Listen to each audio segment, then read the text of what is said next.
یہاں فریج اور فریزر بڑی عید سے پہلے زیادہ بکتے ہیں. فریج نہیں لے آؤ، بڑی لے آؤ، چونکہ گوشت سیو کرنا ہے. سارا سال بھی تو ملتا ہے نا امیروں. میں نے تو کہا تھا اس گاؤں میں لے جاؤ جہاں قربانی کوئی نہیں کر رہا، ذبح ہی وہاں جا کے کر لو. تھوڑی سی گنجائش بنائیں اپنے دلوں میں. حضور کا مزاج اظہار کر دینے کا ہے.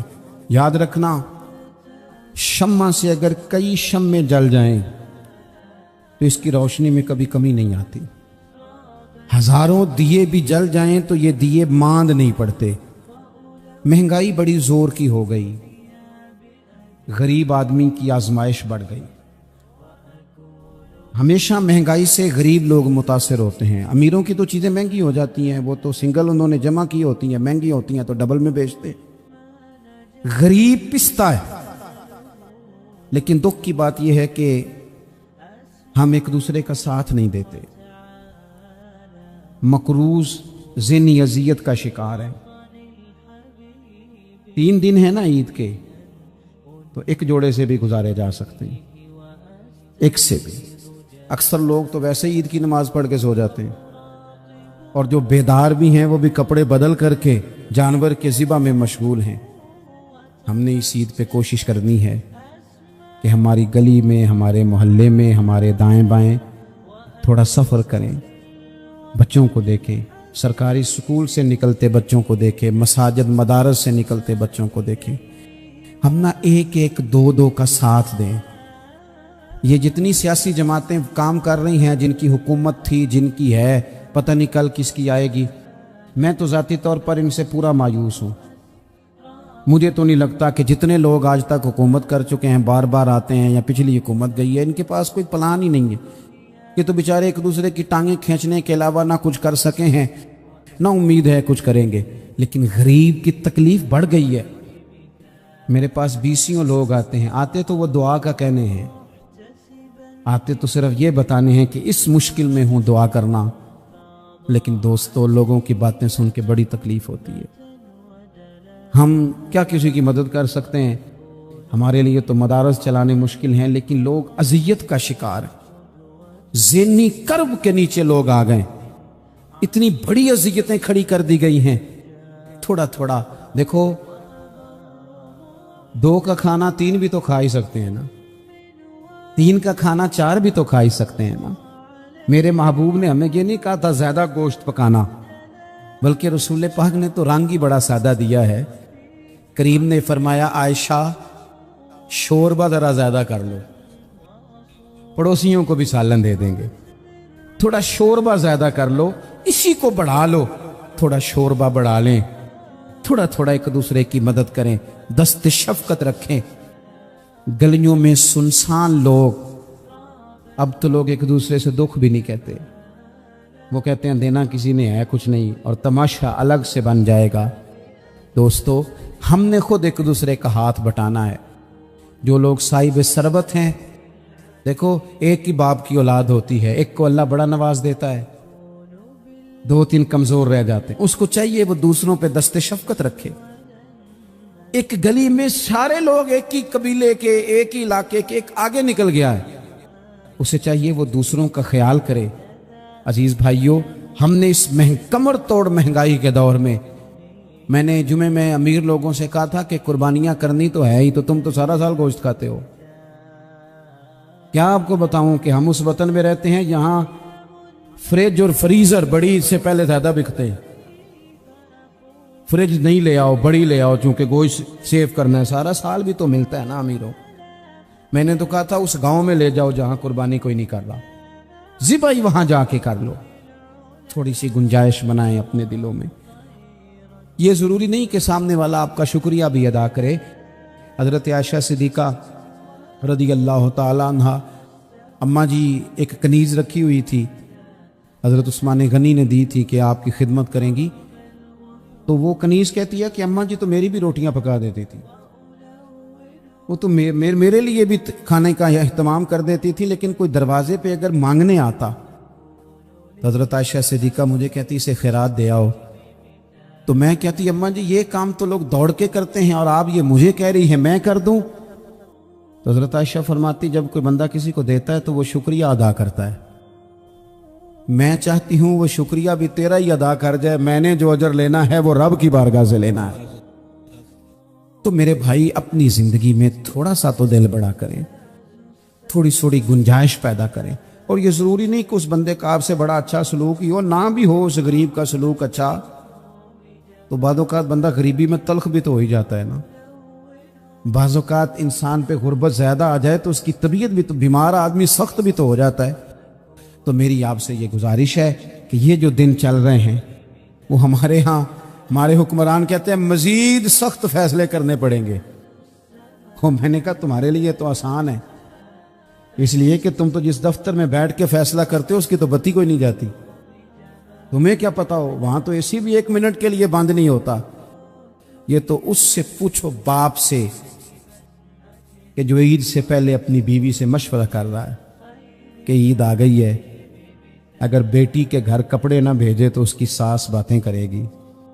یہ چھوٹی عید گزری تھی نا، تو ہمارے ہاں کچھ لوگ سمجھتے ہیں کہ سخاوت صرف رمضان میں ہی کرنی ہے، اور رمضان میں ثواب زیادہ ہے، ورنہ راشن ونڈن والے لوگ کو عیدوں بعد بھی بھوک لگ دیجئے، عید کے بعد بھی اسی طرح ہی غریب کے ساتھ پیٹ ہوتا ہے، لیکن توجہ نہیں۔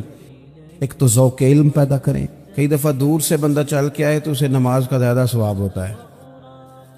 تو آپ تھوڑا سا، ہمارا گفتگو کا وقت ہے، لمبا نہیں، آپ اگر اطمینان سے بیٹھ جائیں گے تو 2-4 باتیں اپنی بساط کے مطابق عرض کرنے کی کوشش کروں گا، اللہ توفیق عطا فرمائے۔ علم سے، تعلیم سے مقصد زیادہ باتیں کرنا نہیں ہوتا۔ ایک آدمی بہت زیادہ باتیں کرتا ہے تو شاید بڑا عالم ہے، ایک شخص بہت زیادہ گفتگو کرتا ہے تو اس کے پاس معلومات زیادہ، ایسا نہیں، بلکہ حضرت عبداللہ ابن مسعود رضی اللہ تعالیٰ عنہ سے جب کسی نے پوچھا تھا کہ بڑا عالم کون ہوتا ہے، تو آپ فرمانے لگے جو رب سے زیادہ ڈرے وہ بڑا عالم ہے۔ اور دلیل انہوں نے یہ دی کہ اللہ کریم نے قرآن مجید میں فرمایا ہے کہ انما یخشی اللہ من عبادہ العلماء، اللہ کے بندوں میں سے جو عالم ہیں وہ رب سے ڈرتے ہیں۔ تو دینی تعلیم، اس کی معلومات حاصل کرنے کی کوشش کریں، صحیح کریں۔ قرآن مجید کی ایک آیہ کریمہ کا کچھ حصہ جو میں نے تلاوت کیا، اس میں اللہ کریم نے فرمایا اپنے محبوب سے، کہا وَقُلْ رَبِّ زِدْنِی عِلْمًا، اے محبوب آپ میری بارگاہ میں یہ دعا مانگیں، آپ یہ عرض کریں کہ اے رب میرے علم میں اضافہ کر دے، اے مالک میرے علم میں اضافہ کر دے۔ بہت ساری چیزیں ایسی ہوتی ہیں جن کی زیادتی ٹھیک نہیں ہوتی، وہ زیادہ ہو جائیں تو نقصان کرتی ہیں، لیکن علم ایک ایسی چیز ہے کہ جس کے بارے میں رب کریم نے کہا کہ محبوب آپ دعا مانگیں کہ آپ کو زیادہ علم دیا جائے۔ اور پھر علم ایک ایسی چیز ہے کہ کوئی بھی آدمی یہ دعویٰ نہ کرے کہ میں نے اب بڑا حاصل کر لیا ہے، میری اب تکمیل ہو گئی ہے، میں اب مکمل ہو گیا ہوں۔ جن کو اللہ نے غیب کے خزانوں کی کنجیاں دی ہیں نا، ان سے بھی رب کریم نے کہا ہے کہ محبوب آپ دعا کریں کہ مالک میرے علم میں اضافہ کر دے۔ تو جب وہاں تک یہ بات ہے تو پھر عام آدمی کو بھی چاہیے کہ وہ اپنی معلومات میں اضافے کا شوق پیدا کرے۔ اور تیسری بات یہ کہ جو حضور کے علم شریف پر بات کرتے ہیں وہ بھی اس آیت سے سیکھیں کہ حضور کا علم تو ہر روز رب اس میں اضافہ فرما رہا ہے، تو ہر روز اضافہ ہو رہا ہے، وَلَلْآخِرَةُ خَيْرٌ لَكَ مِنَ الْأُولَىٰ، ہر روز ترقی ہو رہی ہے حضور کے علم شریف کی بھی۔ تو ہمارے ہاں زیادہ تر لوگ بات اس لیے سیکھتے ہیں کہ میں کوئی کہیں سے مسئلہ سیکھوں گا پھر جا کے اپنی مسجد کے امام کو تنگ کروں گا کہ وہاں تو میں یہ سن کے آیا ہوں تو یہاں یہ کام کیوں نہیں ہوتا، میں کوئی بات سیکھوں گا تو پھر میں اس سے بحث کا دروازہ کھولوں گا۔ علم کا مطلب ہی اپنے آپ کو سنوارنا ہے، معلومات حاصل کرنے کا مطلب یہ کہ آپ کے عمل میں پختگی آئے، آپ کے کردار میں پختگی آئے، آپ نے جو سیکھا ہے آپ اس کے مطابق اپنے آپ کو ڈھالیں۔ مسلم شریف میں موجود ہے، نبی پاک صلی اللہ علیہ وسلم نے دعا مانگی ہے، اے اللہ میں اس علم سے تیری پناہ مانگتا ہوں جو علم تو ہو پر نفع والا نہ ہو۔ جس بندے کے علم نے اسے نفع نہیں دیا، وہ کچھ سیکھ نہیں سکا اس سے، تو اس کا علم کسی کو کیا نفع دے گا؟ جب خود سے اس نے، اور صوفیہ کرام تو فرماتے ہیں کہ جو لوگ بڑی معلومات حاصل کر لیں، بڑی باتیں سیکھ لیں، پنچایت میں کسی کو بولنے نہ دیں، گھر میں کسی کو بولنے نہ دیں، بہت سارے لوگ تو علماء کو بھی مشورہ دیتے ہیں، بڑی باتیں کرے، لیکن عمل کے لحاظ سے بندہ زیرو ہو تو اہل دل فرماتے ہیں اس کی صحبت سے بچو۔ اسے بڑا پتہ ہے، بڑی باتیں آتی ہیں، بڑی باتیں آتی ہیں، بڑی باتیں کرتا ہے، لیکن گفتگو کی حد تک تو بہت بڑا ہے، عمل کے معاملے میں صفر ہے۔ بہت سارے لوگ مسجد کے حجرے میں میٹنگ ہو رہی ہوتی ہے اور وہ لمبی لمبی دلیلیں اور مشورے دے رہے ہوتے ہیں، نماز کا ٹائم آ جائے تو اٹھ کے چلے جاتے ہیں، کہتے ہیں میں اپنے محلے دی مسیتیں پڑھنی۔ کئیوں کو کام یاد آ جاتا ہے۔ فرمایا کہ شخص کے پاس معلومات بڑی ہوں لیکن عمل کے معاملے میں بندہ زیرو ہو تو اسے بچنا کیوں؟ اس لیے کہ اگر پڑھا لکھا آدمی بے عمل ہونا تو وہ اپنی بے عملی پر بھی دلیلیں پیش کرتا ہے۔ وہ کہتا ہے میں یہ کام نہیں کرتا تو یہ میرے پاس دلیل ہے۔ وہ تو بے عملی کو بھی مزین کر دے گا معاذ اللہ۔ تو دینی تعلیم ایک تو حاصل اس لیے کریں کہ ہم نے اپنے آپ کو سنوارنا ہے، اور دوسرا علم کا شوق طبیعت میں ہو۔ دیکھیں نا، اللہ کے حبیب صلی اللہ علیہ وسلم نے فرمایا ہے کہ جو علم کے رستے پہ چل پڑا وہ جنت کے رستے پہ چل پڑا ہے۔ جمعوں میں، محفلوں میں کانوں کے ذائقے کے لیے نہ آئیں، اس لیے آئیں کہ میرے علم میں، میرے عمل میں یہ کوئی اضافے کی بات بنے گی، میں کوئی نصیحت حاصل کروں گا تو میرے دل کا زنگ اترے گا۔ ہمارے ہاں یہاں لوگ مزے کے لیے آتے ہیں اور آج کل لوگ فوٹو کے لیے آتے ہیں۔ ان دو کاموں سے نکل کر خالص اصلاح کی نیت سے علم کا شوق، ہمارے ہاں تیزی سے ایک حرکت کی گئی، علماء کا وقار خراب کیا گیا اور لوگوں کو دینی علوم سے دور کیا گیا، اور اس میں بعض بیچارے واعظین اور خطباء نے بھی کردار ادا کیا جب جعلی پیر کی تعریفیں کھول کے کی، اور اسے پتہ نہیں کہاں تک۔ یہ اسٹیج ہوتے ہیں نا، ان میں کوئی بندہ اچھا لگے بھی تو اس کے لیے دعا کرنی چاہیے، تعریفیں نہیں کرنی چاہیے۔ تعریفیں اس کا کوئی فائدہ نہیں ہے، اس بندے کو تو دعا کا فائدہ ہے۔ اگر آپ کو اچھا لگ رہا ہے تو اسے دعا دیں، اس سے زیادہ کچھ نہیں کریں۔ اور ہمارے ہاں جناب وہ نقیب محفل بیچارے کی شامت آ جاتی ہے اگر تعریفیں تھوڑی کرے تو کہتے ہیں انہوں تو نام ہی نہیں لینا ہوں۔ وہ بھائی اس کے نام لینے سے آپ کا قد اونچا ہوتا ہے۔ تو علم اور عالم، ان دونوں چیزوں سے قوم کو دور کیا گیا۔ دینی تعلیمات کا فقدان ہے۔ جو میٹرک تک لوگ 60-70 کتابیں پڑھ جاتے ہیں انہیں بھی قرآن پاک ٹھیک سے نہیں پڑھنا آتا، دور کیا گیا۔ آپ مجھے بتائیے، چلیں ایک مسجد ہی آپ دیکھ لیں، اس مسجد کے اندر اگر ایک طرف ایک عالم دین مشکات شریف کھول کے بیٹھے ہوں، حدیث پاک کا درس ہو رہا ہے، یا بہار شریعت کھول کے بیٹھے ہیں، فقہی مسائل بیان کیے، اور اسی مسجد میں ایک بابا جی جبہ پہن کے تگڑا سا بڑی سی پگڑی باندھ کے اور 500 دانے والی تسبیح لے کے بیٹھے ہیں۔ اب ایک بندہ اندر آتا ہے تو وہ کدھر جائے گا؟ عالم کی طرف کہ بابا جی کی طرف؟ وہ کیوں جا رہا ہے بھلا بابا جی کی طرف؟ وہ اس لیے کہ ہم نے اسے یہ بتایا ہی نہیں کہ جس طرح سبحان اللہ سبحان اللہ سبحان اللہ پڑھنا عبادت ہے نا، اسی طرح دارابا پڑھنا بھی عبادت ہے۔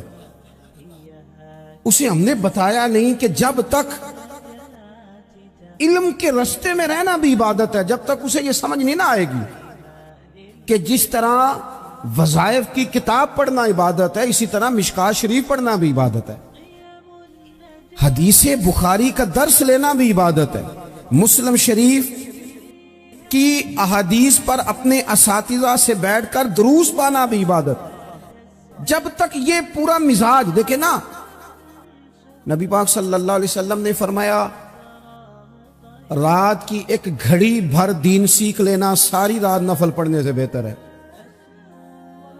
اب ہمیں سمجھنا چاہیے کہ کتاب پڑھ کے بھی بندہ رب رسول تک پہنچ سکتا ہے، کتاب و سنت رستہ آسان کرتے ہیں، لیکن ہمارے ہاں کیا مزاج دیا گیا ہے؟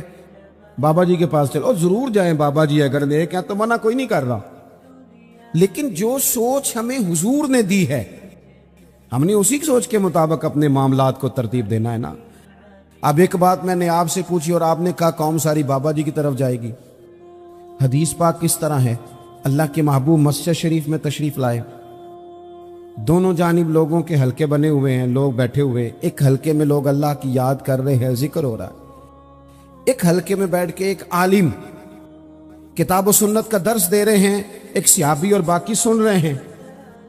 خاص توجہ کریں نوجوان میری بات پر، رسول کریم صلی اللہ علیہ وسلم دونوں کے بیچ کھڑے ہو گئے اور کریم نے فرمایا دونوں محفلیں خیر کی ہیں، دونوں ہی حلقے خیر کے ہیں۔ اور پھر حضور فرمانے لگے مجھے چونکہ رب نے استاد بنا کے بھیجا ہے، میں چونکہ معلم بن کے آیا ہوں، یتلو علیکم آیاتنا ویزکیکم، میں چونکہ کتاب و سنت کی تعلیم کے لیے آیا ہوں۔ یہ لفظ کہتے کہتے حضور اس جماعت میں بیٹھ گئے جو دین پڑھ اور پڑھا رہی تھی۔ حضور وہاں بیٹھے جہاں بات دین کی ہو رہی، جہاں لوگوں کو اللہ رسول کی بات بتائی جا رہی۔ تو جمعے میں وقت پہ آئیں، اپنی دینی معلومات مضبوط کریں اور اپنے لیے مضبوط کریں۔ میں آپ کو بڑے درد سے یہ بات عرض کرتا ہوں، اگر دن میں 100 لوگ مسئلہ پوچھتے ہیں نا شریعت کا، تو ان میں 95 لوگ وہ ہوتے ہیں جو طلاق کا مسئلہ پوچھتے ہیں۔ والد صاحب نے، بیٹی کے والد صاحب نے 2 مہینے پہلے آرڈر دیا ہوتا ہے فرنیچر کا، بیٹے کی شادی ہو تو مہینہ پہلے شیروانی والے کو بھی کہنا پڑتا ہے، گاڑیاں بک کرانی پڑتی ہیں، میرج ہال بک، یہ سارے لوازمات ہم کرتے ہیں، سارا کچھ کیا۔ گاڑی سے گھر بسنا ہے، میرج ہال سے بسنا ہے، فرنیچر سے بسنا ہے، ہم نے سارا کچھ ان کو بتایا، لیکن کاش 2 گھنٹے بچی کسی معلمہ کے پاس جاتی، بچہ کسی استاد کے پاس جاتا، نکاح طلاق کے مسئلے بھی سیکھتے۔ میں دعوے سے کہتا ہوں اگر ہمیں پتہ چل جائے کہ 3 طلاقیں اکٹھی نہیں دینی چاہیے، کیونکہ دے دیں تو ہو جاتی ہیں، اگر ہمیں سمجھ آ جائے کہ نہیں دینی چاہیے، یہ مسئلہ بیان ہو، اور یہ والے مسئلے ہم محفلوں میں بھی نہیں بیان کر سکتے، اس لیے کہ لوگ کہیں گے مسئلہ تو وہ بیان کریں گے جس پہ نعرے لگیں گے، آپ قوم کو یہ کیا بتا رہے ہیں، یہ تو چھوٹا عالم بتاتا ہے معاذ اللہ اس طرح کی باتیں، تو بڑی بڑی کو نقطے کی بات بتائیں۔ اور جس طرح ہمارے ہاں وہ 1 گھنٹہ پہلے نہیں کہتے تگڑے ہو جو میں جملہ دینے لگا، وہ پتہ نہیں جملہ آ رہا ہے کہ ایٹم بم آ رہا ہے، تیار ہو جب جو میرا جملہ ضائع نہ کرنا، ادھر بھاگ کے چلا گیا ادھر بھاگ کے آ جاؤ، اللہ جانے وہ جس طرح کبھی لگتا ہے نا پٹاری سے اللہ جانے کیا نکلے گا، میں جملہ دینے لگا ہوں۔ تو میں کہتا ہوں تو آرام سے بیٹھ کے بھی جملہ دے دے، تیرے جملے سے کیا نکلے گا، اور تو جملہ نہ دے ہمیں کوئی آیت دے، تو جملہ چھوڑ ہمیں کوئی حدیث پاک سنا، یعنی ہر نقیب، ہر خطیب، ہر نعت خواہ اٹھ کے کہتا ہے سارا قرآن ہی حضور کی تعریف ہے۔ اور بھئی اگر سارا قرآن حضور کی تعریف ہے تو چند آیتیں پڑھ دے پھر تو بھی، انہیں پڑھی تو ایک بھی نہیں اور تو کہتا جا رہا ہے سارا قرآن ہی حضور کی تعریف ہے۔ یہ والی تعریف بھی تو سنانا قوم کو، جو یہ بچے ان کے استاد انہیں سکھا رہے ہیں اور یہ سیکھ رہے ہیں، اس طرف بھی تو سفر کریں۔ تو میرے عزیز اگر لوگوں کو مسائل کا پتہ چلے تو سینکڑوں گھر بچ جائیں تباہ ہونے سے، بڑے بڑے گھر بچ جائیں، لیکن مسائل نہیں آتے۔ میرے پاس مسئلہ پوچھنے کے لیے کچھ لوگ آ گئے تو 4-5 سال کا بچہ بھی تھا جس کے والد نے غصے میں اپنی بیوی کو 3 طلاقیں دی تھی، چھوٹا سا بچہ، کپڑے بھی پھٹے پرانے، اور حالت بتا رہی تھی کہ غریبی ہے۔ وہ جب میں نے مسئلہ بتایا کہ 3 طلاقیں ہو گئی ہیں تو واپس جانے لگے، تو بچہ مجھ سے کہتا ہے دیہاتی آدمی تو کہنے لگا مولوی صاحب میری اماں تے نانی کہنی اسن پوچھ کے آئی آپ کہ ہن اسی لہدا لہدا ہی رہنا ہے۔ تو اس بچے کی نونہال کی وہ کیفیت دیکھی تو میں رو پڑا۔ میں نے کہا یار یہ بچہ بیچارہ ماں باپ کے ہوتے ہوئے یہ یتیموں جیسی زندگی گزارے گا کیونکہ باپ نے طلاق دے دی، کس طرح؟ مسائل نہیں بتائے لوگوں کو، تعلیم سے آگاہی نہیں کیا، اور اس میں بہت بڑا ظلم ہے ان لوگوں کا بھی جو جنازے پہ کھڑے ہو کے تو کہہ دیتے ہیں میری طرح کے لوگ اچھے علماء کی بات نہیں کرتا، وہ کہہ دیتے ہیں دیکھو جن لوگوں کو جنازہ نہیں آتا، بھئی آپ نے کس دن عشاء کے بعد کلاس لگائی تھی جنازہ سکھانے کی؟ یہ تو آپ نے کہہ دیا لوگوں کو قرآن کی ٹھیک نہیں آتا، تو یہاں تو بیچاری بیبیاں جن کو صحیح پڑھنا نہیں آتا وہ مشن بنا لیتی ہیں کہ میں نے اتنے 100 کو قرآن پاک پڑھانا ہے، بیوہ ہو گئی ہوں، طلاق یافتہ ہو گئی ہوں، ساری زندگی قرآن پڑھاؤں گی۔ ہم کیوں یہ مشن نہیں بناتے؟ کیوں اس طرف سفر نہیں کرتے؟ ایک تو دینی معلومات میں، دینی علوم میں اپنے آپ کو لگائیں اور ذوق پیدا کریں کہ جو چیزیں مجھے نہیں آتی میں نے وہ سیکھنی ہے، جو معاملات مجھے نہیں آتے میں نے ان کی طرف سفر کرنا ہے۔ ایک تو اپنا یہ مزاج بنائیں، اور جب آپ دینی علوم سیکھتے ہیں تو پتہ ہے کون سا منظر قائم ہوتا ہے؟ منظر وہ بنتا ہے کہ حضرت ابو ہریرہ بھی دین سیکھا کرتے تھے، حضرت عبداللہ ابن عمر بھی اصحاب صفہ میں رہا کرتے تھے، حضرت انس بن مالک بھی رہا کرتے تھے، اور ایسا منظر بنتا ہے کہ حضرت سیدہ خدیجہ الکبریٰ رضی اللہ تعالیٰ عنہ فرماتی ہیں سیدہ فاطمہ حضور کی گود میں بیٹھی ہوتی تھی اور نبی پاک سے باتیں پوچھتی تھی اور حضور انہیں بتا رہے ہوتے تھے۔ سیدہ عائشہ حضور سے دین کی باتیں پوچھتی۔ چوتھا حصہ ہماری فقہ کے اصول حضرت فاطمہ کی، حضرت عائشہ صدیقہ کی مرویات پر مبنی ہیں۔ اگر ہماری بچیاں چھوڑ دیں ڈائجسٹ پڑھنا، چھوڑ دیں ادھر ادھر کی مووی دیکھنا اور وہ کتاب و سنت پر آ جائیں تو بہت سارے مسائل ایسے ہیں جو الجھنے سے پہلے ہی سلجھے ہوئے ہوں۔ دینی تعلیم کا مزاج اور ذوق۔ اور دوسری آیت کریمہ میں نے تلاوت کی، اللہ کریم نے قرآن مجید میں فرمایا یا ایھا الذین آمنوا قوا انفسکم واہلیکم نارا، اے ایمان والو خود بھی دوزخ کی آگ سے بچو اور اپنے گھر والوں کو بھی بچاؤ۔